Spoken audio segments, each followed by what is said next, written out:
A few years ago, I found these 4 words: objectivity, non-judgment, compassion, gratitude. I don't know if it's from a book or a post on social media.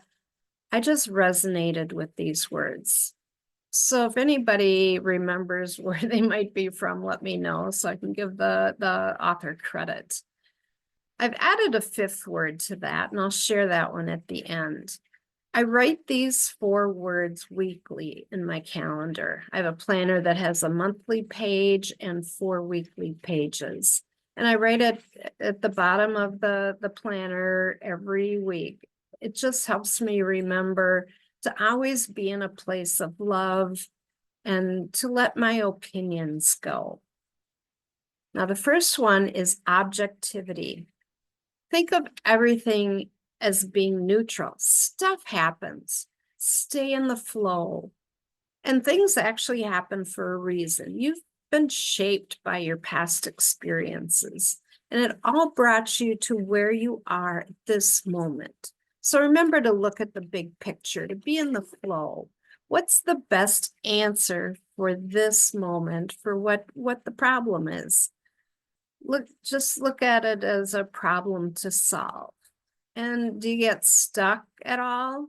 Go do something else, a creative task. I love to sew. It's very relaxing and contemplative. So let your mind wander, daydream. Solutions just pop in. It's actually a form of meditation. The second word is non-judgment. Let your opinions go of how people are. It's not that anything goes. It can't include behaviors that go against natural law and infringe on someone's sovereignty. But when you think about it, it's actually pretty natural to be judgy. Our opinions are shaped by the people around us, and it's natural to be judgmental about differences.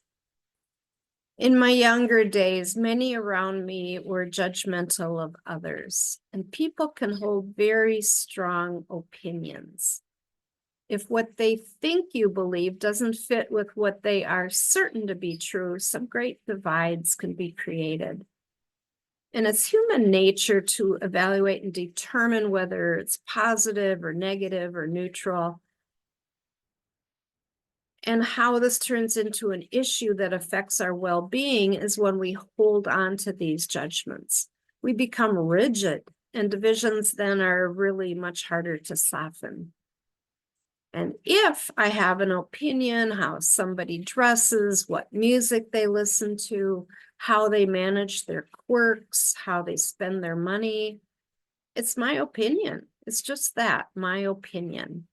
And actually, it's very freeing to look at people from a different perspective.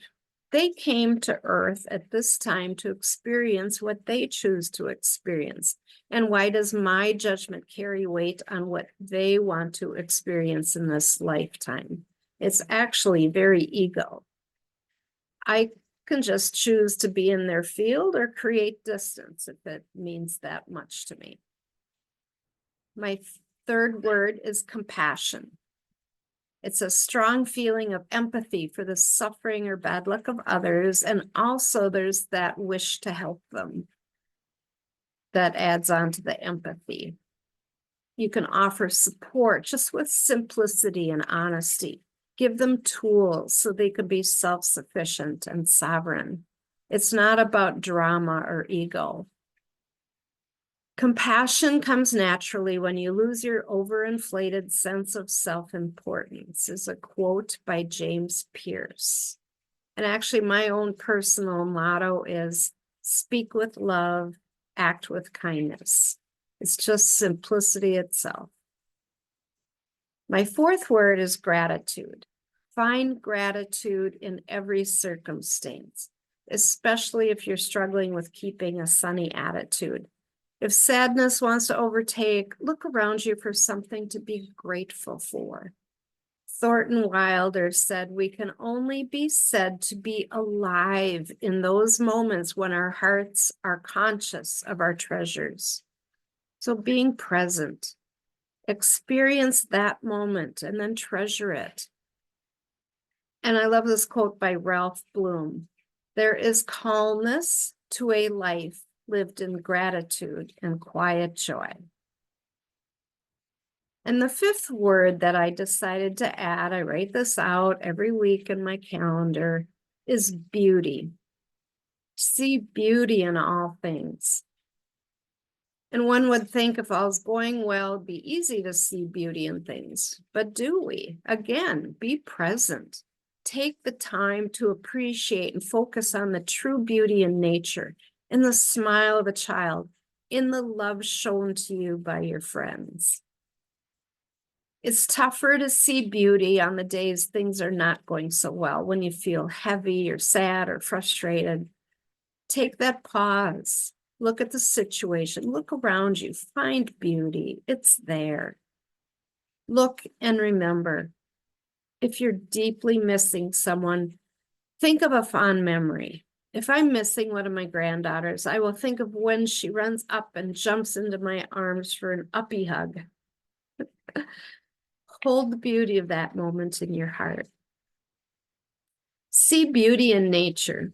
This summer, several trees fell. Yes, it's a situation to clean up. I was very grateful for the help from friends, and I also was in awe of the beauty. I looked closely at the amazing fungi, the textures, the colors. They're all on the branches that fell, the shapes, the insects. It was beautiful. I took all these pictures. Maybe I'll turn them into greeting cards one day. I don't know. I would never had seen them if that tree had not come down to my level. So kind of grateful for that, but it's still a lot of work. You can get perspective out in nature. It's so big and resilient and strong. We're part of that world. We don't have to feel overwhelmed. So don't focus on what seems wrong. And I'm doing some letting go.